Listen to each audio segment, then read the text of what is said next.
So, welcome to another new episode of Slaying It Podcast. And I'm quite excited to share this episode with you guys because this is the first time I've invited a guest over to this episode. Today, we have a new guest, and her name is Renee Ismail, and she's a talented YouTuber. And she's also a coach who mentors small women owned businesses about all things videos. And at the same time, we learned how she turned her passion for video into a small business of her own. So join us today, and I hope you find some valuable insights and advices and some inspiration from her journey, really, because she has been in the business realm for about 9 years, and I have also learned so much from her. Definitely be also inspired to learn how video is such an important tool to put it into your branding, to put it in your business. And we also learn how she achieved business success using videos throughout the years. So hopefully the practical tips and expert advice from Renee Ismail will inspire you to be also creating videos for your own business. And let's go to the episode. Being somebody on your podcast. Yes, yeah, my first guest. It just happened. So I was gonna ask, and then you put it on your story. I was like, a perfect time to ask. Nice. So thank you so much for asking and being on Slaying It podcast, Renee. Thank you for having me, actually. I mean, this is gonna be our first proper conversation. Yes, actually true. Yeah, we have always been conversing on Instagram, but having I wouldn't say face-to-face conversation, but having to meet you online instead of Instagram, I think is something we need to do for. We should have done it way before, yeah. But there's always time for it, right? So yes. Let's go. Yes, let's go. So tell me more about your journey as a business owner so far and a bit of your background so that our audience knows a bit about who Renee Ismail is. Yes, so I don't learn videography when I was in school. So I was in the IT industry for about 7 years. So I was in a corporate job. So I was climbing the corporate ladder in the IT industry, doing the networking switches and everything, the hardware portion of IT. And then I decided to fire my boss. So when I fired my boss, I didn't know what to do. So I had a passion of videos at that point of time. And it's all about try and error. It's all about learning on your own, self-taught. So then I decided okay, hey, why not to actually make it into a business? So I don't have any business background per se because I come from a family members where we all study hard, work hard, that kind of thing in corporate ladder kind. So I'm kind of like the person who broke the chain, having to run business and to learn everything from scratch. So basically that's how I first started doing videos. Oh, now it's 10 years already. Oh, wow. How old were you when you started doing videos? Oh my God. Oh, I think 20... hold on. I would say 30s. I don't start young, actually. I start quite late. I would compare it. But then if you compare my generation, right? My generation is the type where we all climb the corporate ladder. So with friends who are in the same industry as me, they are still working. And I think it's a very own pool of people kind of like came out from the corporate ladder and started their own business. You know, when you came out of that whole rat race of climbing the corporate ladder, right? Because often what happens is that when your other friends and peers are in the working world, they're already earning, you guys are already earning quite a comfortable amount, right?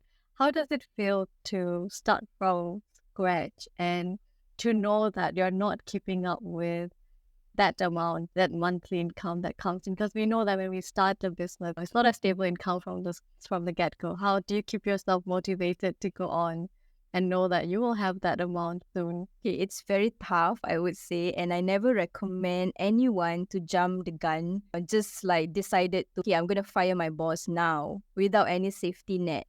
At least not in this current situation that we are in. It's really unpredictable, right? It's not that I'm saying previously it was predictable, but I think in terms of motivation, I feel that at that point of time, I'm already married. So the motivation actually came from my husband, who's actually very supportive of what I wanted to do. Even though he know nuts about videography or business as well, because we all come from in the generation where we work hard and climb the corporate ladder. But his motivation, his trust in me that I'm able to do it, it's what kept me going until now, because I feel that I don't really need someone who actually understands the business, but more into the emotional support. So the emotional support for me is very, very important. I mean, you know yourself, running a business can be, sometimes it's up, sometimes it's down. But when it's down, you really feel so down that you just like, is this business, is it working for me? So it's the emotional support that I'm really grateful that I actually got it from my husband actually. Yeah. So in terms of motivation, what kept me going, and it's really, I would want to give the that whole thanks to my husband lah. If not, I don't think I will survive 10 years and getting the what you mentioned when I was in corporate world, the money is there.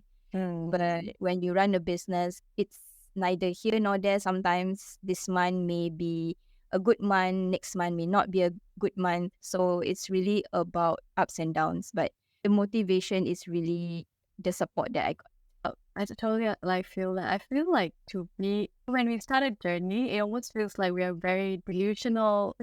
We're just doing this who jumps out of like a stable corporate job and starts a business, and without a safety net too. I would actually advise, if those who are actually listening, right, and if they decided to jump from corporate ladder to running a business, at least have 6 months of safety net. But if you're not strong, I would say strong-hearted enough, you may not be able to survive the business, running the business, I say. Because business is not for everybody, right? You may actually like it. You may actually not like it once you run it. Because when you are running it is where the real thing happen. It's not just about flowers and happiness. That is so true. I think we often make the whole business spectrum look very, like it's gonna be all good. It's gonna feel good all the time. But the reality of running a business is way different. Yes, that is so true. yes. So like, okay, so slowly you discovered your passion for video, but what inspired you to slowly start a YouTube channel, and how did it evolve into, a small business right now? Because you have created coaching programs around it. Now you coach people to start creating videos on YouTube. I don't know whether is it my trait or what. I just like to jump first and then think about the rest later. So actually being on YouTube, it's something where I've never thought I would do it. Because naturally I'm an introvert. So I don't really speak in front of the camera. So I am really about behind the camera, taking videos of other people. I'm fine with that. But being in front of the camera, sharing tips, it's never my cup of tea. But until one day, actually a friend of mine, I think it's around late 2019. So he actually mentioned to me, hey, why don't you open up a YouTube channel and share your tips? I say, what? For what? But then he was actually, you have a lot of information, you are a videographer, and people want to hear from the horse's mouth, right? Yeah, to get the gist or get the tips. So I was like, let's try one video. And with that one video, I was so awkward. I was looking at the camera and I was not blinking. I was so awkward. And then I actually shared with my family members, and my niece told me that, why are you not blinking in the camera? She's just judging me lah, that kind of thing. So I was like, hey, what do I do now? Should I continue or should I just not do it or what? So then again, it's about, I wouldn't say passion, but it's really about helping that one person, because this one person, another friend of mine, actually needed help. So I was thinking, if this one person needed help, I'm sure there are a lot of other people who needed help. For example, small business owners who don't have fantastic cameras like I do, because mine is a work hazard thing, but they have phone. So our phones are really, really very on the high technology now, right? You can even record 4K. The audio is really fantastic right now even. So So my motto for sharing tips, sharing video tips on YouTube is really more of use what you already have. Don't spend a lot of money just because you want to record videos, but it's really about using what you have, which is actually your phone. And if you don't have a microphone, just use your earpiece. So these are just basically the start of what my goal was when I first started YouTube channel. And then slowly, a few business owners I guess they are wanting to kickstart YouTube channel because of there's one time that actually Instagram and Facebook went down, right? Yeah, it was quite a quite a story a day for that. So Yeah. then at that point of time, a lot of the small business owners who are also my friends wanted to venture into YouTube. So that's how I started creating courses or mentoring sessions to all these small business owners to kickstart their YouTube channel, because I understand when you want to learn something, you can get into a rabbit hole and you keep on Googling and you keep on learning, but after you consume the content, do you actually start? So basically in my mentoring session, it will actually kind of like force you to start lah, in that sense. Hardcore train. That's all we need sometimes. So that's how it kind of like pivot in terms of the YouTube channel. I took, but of course there are definitely ups and downs during the YouTube journey. So I had really, I got burnout, and then I stopped for I think almost a year on YouTube. I did not create content almost a year, and then now I just started back in 2023 back into YouTube. So that was 3 years break. It's a year break. Okay. So I started in 2019. Then I think I stopped around 2022, around there. So I was actually experiencing burnout, and I was actually experiencing the creative block. What else? Oh yeah, we all come to that point.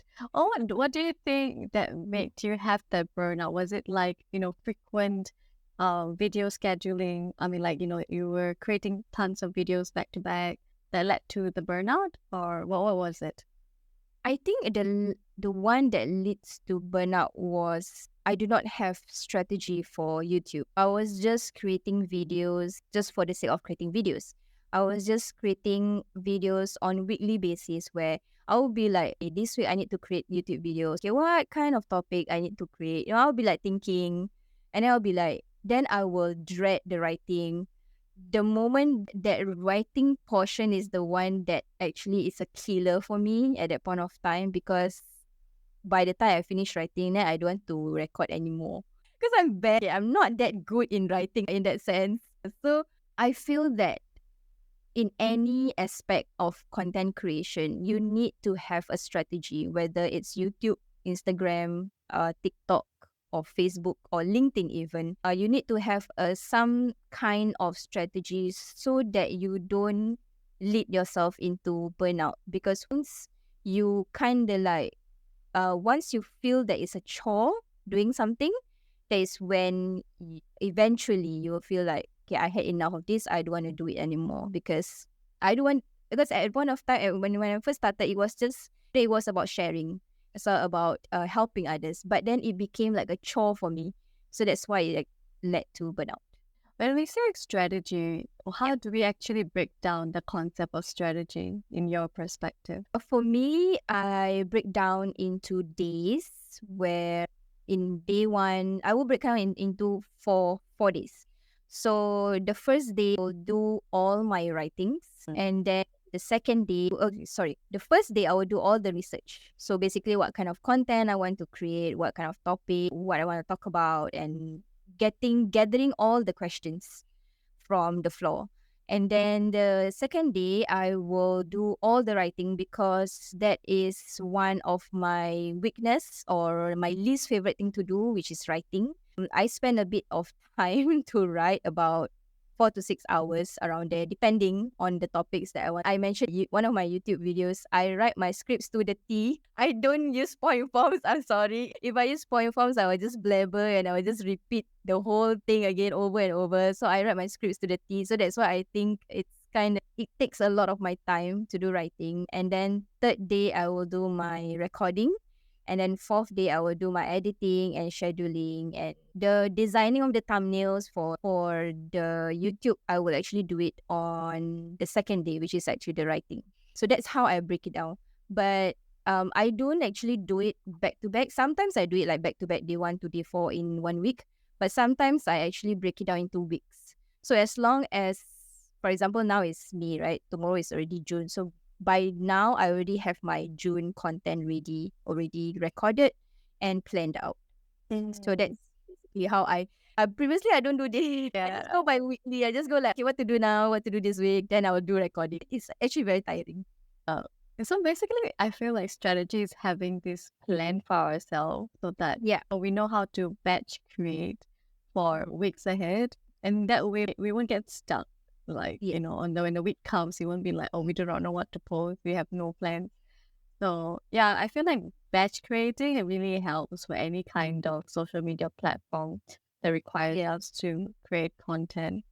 So now that you have been a few years in this whole YouTube journey and also being on videos, even on Instagram, right? How do you think video has played a part in shaping your personal brand and connecting with your audience? Is there a difference now that you're more on video?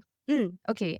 I feel that there are a lot more connections that could actually relate to me better because when I first started my business, I did not have my face at the forefront of my company. So it's just my company name and whoever knows I run the business, that's it. Nobody actually know how Renee looks like or whoever the person behind Peachy Pics.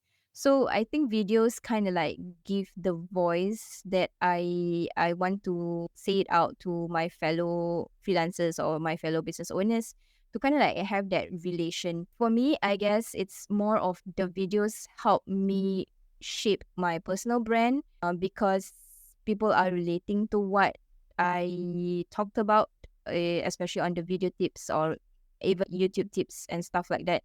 So yeah, I think videos or YouTube as a whole, it's kind of like helped me shape myself as a videographer or I would say video trainer. Yeah.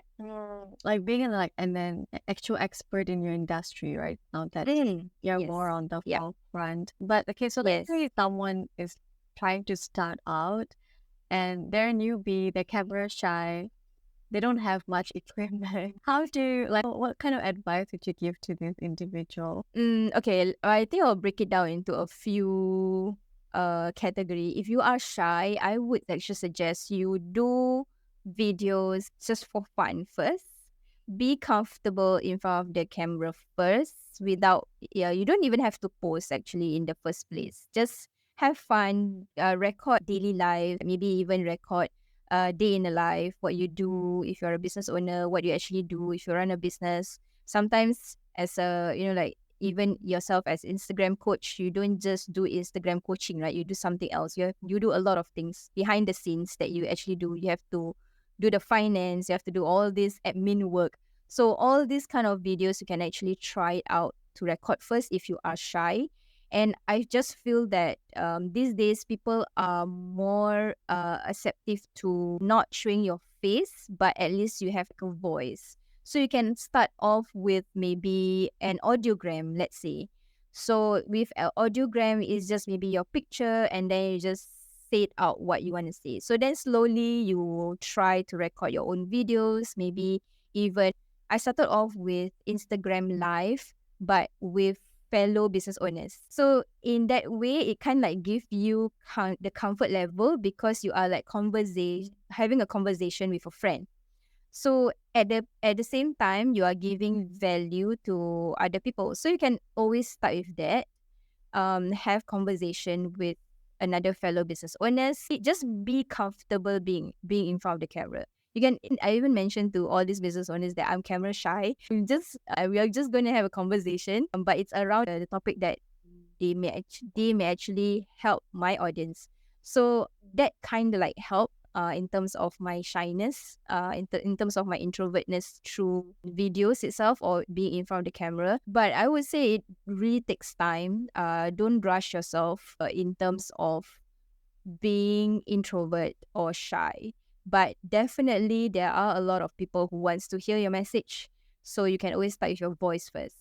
So that's another part. If you don't have equipment, I would say start with your phone. I think I mentioned earlier on. Start with your phone. Your phone is your everywhere you actually carry your phone. Use that, and slowly you can upgrade, because it's not something where people would judge if you're actually recording videos just by using your phone.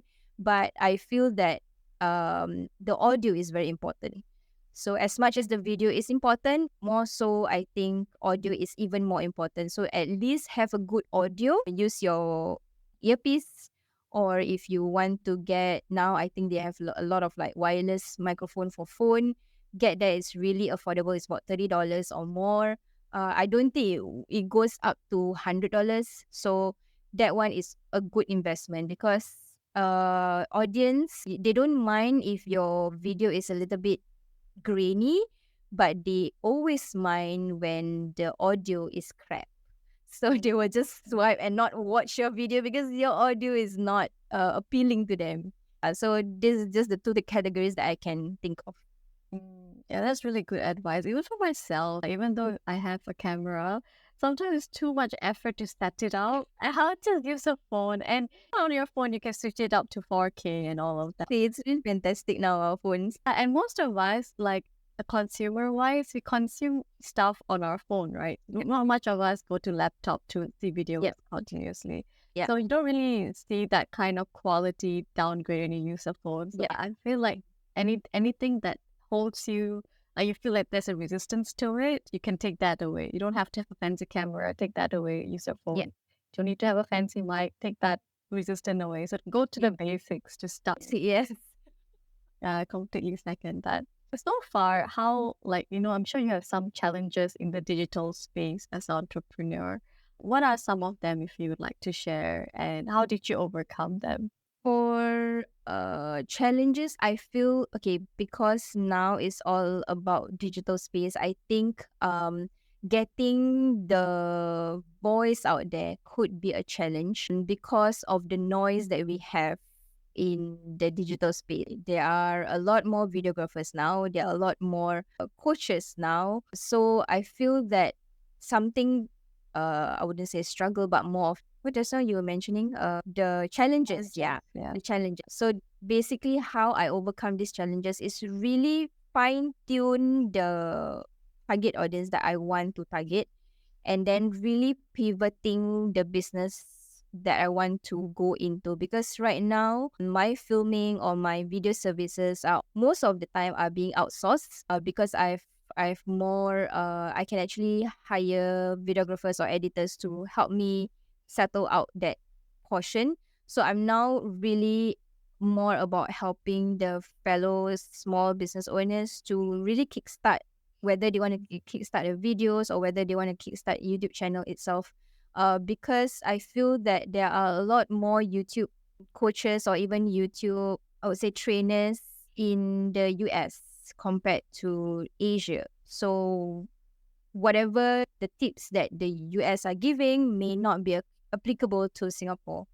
So this is something, the space that I'm actually going into, to help all these fellow business owners who are in Singapore right now to see the space of YouTube, to not be too intimidated, because it feels that they feel that YouTube is such a huge space that they feel it's so big. But this is something more like a mindset shift lah. So I guess the challenges that I have is really more into how to pivot myself from a videographer to a trainer or a coach. That is actually very true. I don't think I know any other Singaporean YouTuber coach other than you. And it also, female coaches are still very limited in the Singapore space. You see a lot of like different kind of coaches elsewhere in the Western world, but there isn't much in Singapore. And I feel there is a need. It's still a very new spectrum because people are not used to coaches, I would say. Yep. What do you think? Yes, I totally agree with you. Mentoring coaches in Singapore, I just feel it's still totally quite new, relative new, especially female coaches or female trainers in that sense. But it's growing. Hopefully we will get that space equivalent to the male coaches. Yeah, it's still a very male-dominated world. Yes, male dominating. Yeah. Right. And so far, do you have any pivotal moment in your journey so far? I know you were in the 500. Oh, Something you can share about. I was got the 500 SME award. So that was really a huge milestone for my business, running it for almost, at that point in time, it was 9 years. So that was really a huge milestone. And to actually get that award is really humbling. And actually, my client was the one who nominated my business. So it was really sweet of him. Yeah. Oh, Yeah, so that was one of the most pivotal moment of my business, I guess. Other than a lot of things that happened in 2022, that was the tip of the iceberg. and one of the most highlighted moments. Yes, definitely. Yeah, that's amazing. Like, congratulations for that. Thank And you. like, yeah, what are some of the most like common misconception or limiting belief that some people might have about starting a small business, about based on their passion, and how do you think they can address them? Something like limiting belief. I would say that I think the misconception that usually they have is whether they can actually do it or not, one, of course. And then limiting beliefs is really more about their self-doubt. Like sometimes I think it happens to all of us when we first started our business. We always have this mindset where will anybody listen to what I say? Will anybody get my course or sign up for my workshop? So I think this is something that is very common for all small business owners. But I feel that, especially if you are starting out, right, it's okay to make mistakes. But definitely, I feel if you know someone who are in the same area that you want to do, I feel that it's good that you reach out to this person to kind of like get some insights. Because right now, creating a business is really, I would say, easier, but not. It's easier to create, but not easy to maintain.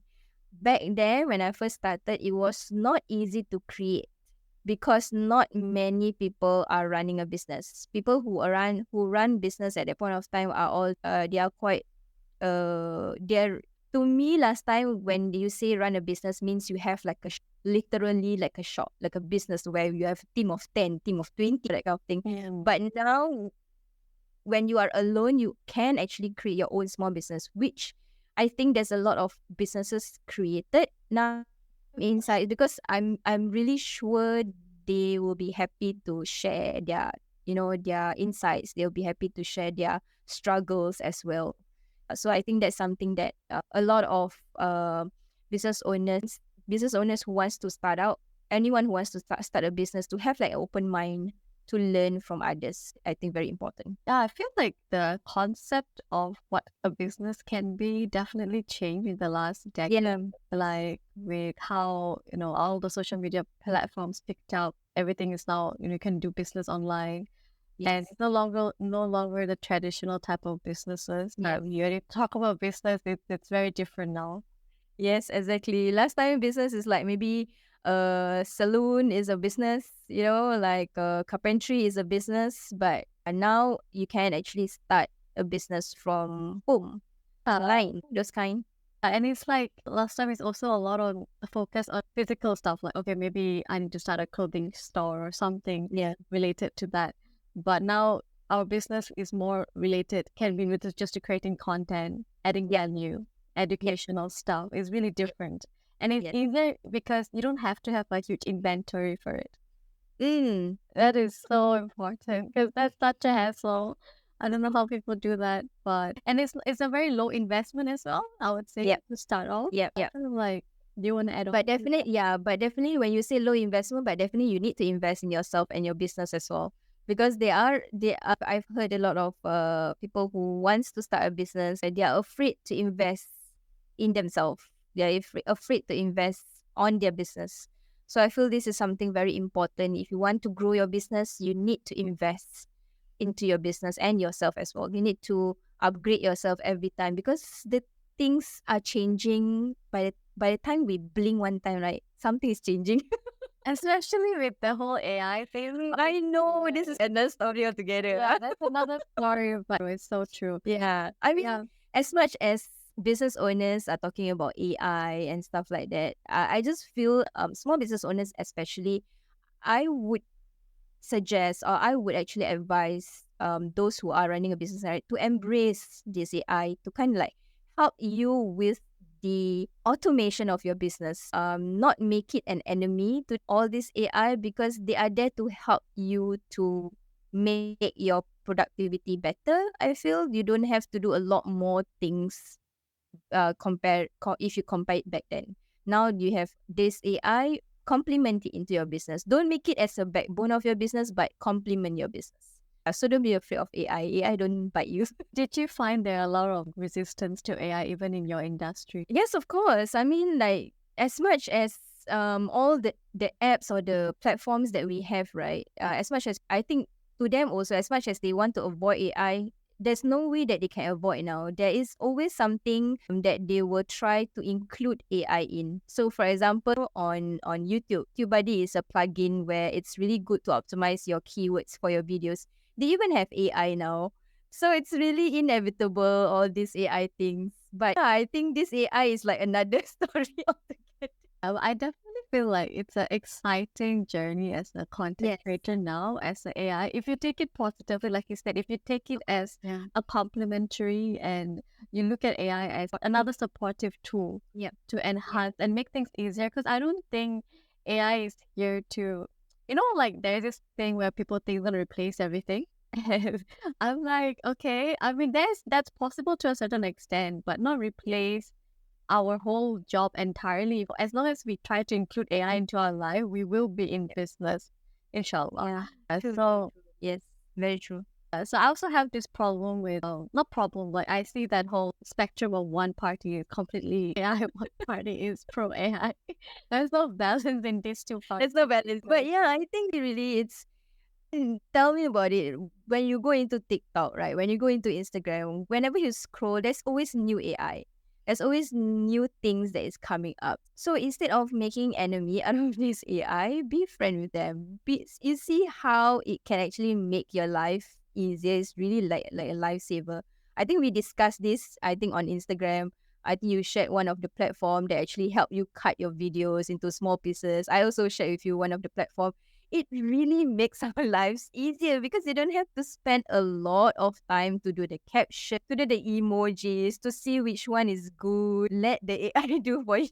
It's basically the mundane things, right? So instead of getting someone else to cut your whole long form and video into bite Exactly. you still you might need to pay a certain amount to this platform, but it's way reasonable than getting someone to do a mundane task of cutting videos. So it's basically getting them to do the mundane stuff so that you can focus more on the creative things, right? Yes, totally with you. Yeah, because editing videos takes so long. I always have this. I always have this conversation with all my other friends who are in videos. How do you do the editing? It can be a headache, yes, it can be, but it takes time. Whatever in everything that we do, the first step is always the hardest. But eventually, when you do it every time, you will find your flow. You will find how you actually do it better, and it will be faster. Yeah, and obviously, if we have more budget at hand, we can outsource like the Definitely. yeah. But as starting out, it's a one woman show. You have to do everything from sync editing. Yeah. Yeah, so with so many, you also do coaching, you create content, and you have we have various aspects of our business.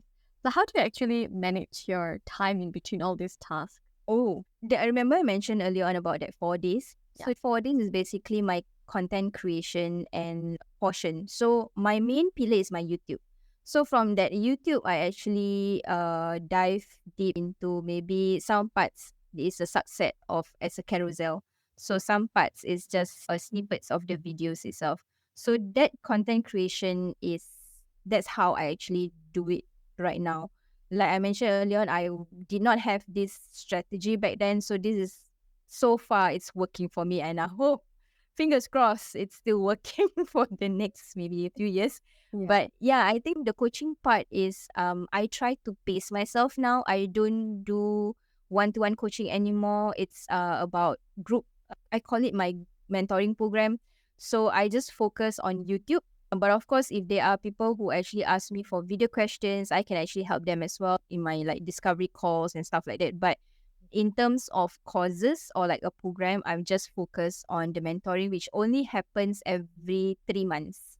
So, and I only take maybe a very small group, 5 or less, depending. So that's how I kind of like manage my time. And other than that, it was more of building the business. And also another portion is the filming portion, the videography services portion. So that one is really more about retainer. So retainer clients, usually I already have my videographers and editors out already. So I just focus on the content creation and also the mentoring program. So like you have a pretty much structured, like, like every 3 months you have your mentoring program. Yes. And you have a schedule for creating content. So there is already that momentum of how you Yes. manage your time. And that's really As of now, it is already it's still a momentum. Like it's like the upcoming one will be in July. It's like I need to promote now and stuff like that. So it kind of gives me the ample time to know what to do to share what I do, instead of doing it every month and then after that I'll go into burnout again. So might as well I do something that kind of like help me with my pace, because at the end of the day, aside to running a business, I'm also a caregiver, so that takes quite a lot of time as well, from me. So I try to pace myself in my business. When you say caregiver, can you tell us more about that? This one got a lot. A story altogether, but very quickly is I started caregiving my grandmother at the start of COVID, because she fell down and she couldn't walk, and it's very difficult for her to walk. So I have to, and that's also one of the reasons why I actually outsource my video projects to my videographers and editors, because it's hard for me to go out of the house to do the filming. So that is also why I pivot the coaching program, the mentoring program. So that's why I can do everything at home. So the caregiving takes a lot of my time already. So in a sense that my other aspect of business will actually fill up the gaps. And on top of that, I have TFA. So what is the whole name of TFA? The Freelancer The Freelancers Academy, yeah. So there's a lot of thing ongoing for you. But then it's so amazing. Like I feel like a lot of women can relate in the sense that they are a caregiver in one form or another, right? Being mothers or taking care of families. And I love how despite being a caregiver, you have managed to run your business around it. And you haven't compromised that part of family, that part of caring for someone who needs it. And I think that's very important, because oftentimes we think that we can compromise or sacrifice some part of our family and whatever of our roles as a daughter or as a granddaughter or a wife, and we think that our business will flourish. But I feel like any part of because business is just a pie, right? A pie of the whole. Any part of the pie gets compromised, our business might not do well, because our emotional well-being won't be well, our mental well-being. So it's really important to have that balance, even in how you take care of your family. Yeah, at the same time, also your business is ongoing in a way that it doesn't burn you out. Because if you get burned, how would you take care of the people around? Exactly. I seriously think that as if you are actually a caregiver and listening and running a business, you have to take care of yourself first. That is very important, because if you don't take care of yourself and if you fall sick, how are you going to take care of the person that you are taking care? So yeah, it's very important for you to take care of yourself first. The mental health is very important. Oh, yeah. We cannot emphasize on that enough. So you need to take a break. No one's gonna, be like, where have you been on digital thing? Yeah, so true. So we come to the end of the whole, session, but like share some of the future goals and aspirations you have for your YouTube channel and your business moving forward. I think for my goals on YouTube is definitely still helping the small business owners, reaching out to all these, especially locals in Singapore. There are a lot more people who are still hesitant in YouTube, or in video, in fact, actually. Still be very hesitant, especially females. So I think that is still one female at a time, one business owner at a time, to kind of like help them achieve their own goals in YouTube or video as a whole. So basically, that is just my goals every time I wake up. Just one female entrepreneur at a time. I love that. I love that you're just focusing on one person at a time. And that's how it starts, right? The ripple effect of helping a whole community. Because sometimes you just kind of like, you feel that sometimes it just happen. It kind of like what you say is spiral thingy. So when you help, and this person, I feel that she kind of like got whatever she got, then she may actually refer somebody else. Sometimes you just feel like I just got a message the other day. Someone actually just stumbled upon a video of mine and then decided to come into the mentoring workshop. So it happens in a mysterious way. So Yeah. it's just, for me, it's really more about like what I mentioned earlier on. I'm really taking my own pace this time round in 2023 because of the caregiving, and because my grandmother fell twice already in so it's even harder. So now 2023 is really about pacing myself to not just be doing a lot of things, but I can still do things and help someone at the same time. Yeah, that's wonderful. So I'll leave all the details to finding Renee in the description. So if you do need help with videos or anything, you know who to find. So thank you so much for coming on to this podcast, Renee. Thank you for having me, and I really love your whatever you are doing on Instagram, and this is really nice to come on live together with you to talk about all things business. We should do this often, and if you come to Singapore, please have a meetup with me. Yes, I guess I will. I'm coming in August, inshallah. Oh, nice. Yeah. Let's block a date sometime. Then we can have a coffee or anything. Just talk about business. It doesn't have to be business, but it can be a lot. So if you guys found this episode valuable and there's anything you have learned from it, do leave a comment, and also any reviews on the Spotify channel will be very, very helpful to reach more audience like you guys. And if you're watching this on YouTube, do subscribe and leave comments. So I shall see you guys in the next one. Bye.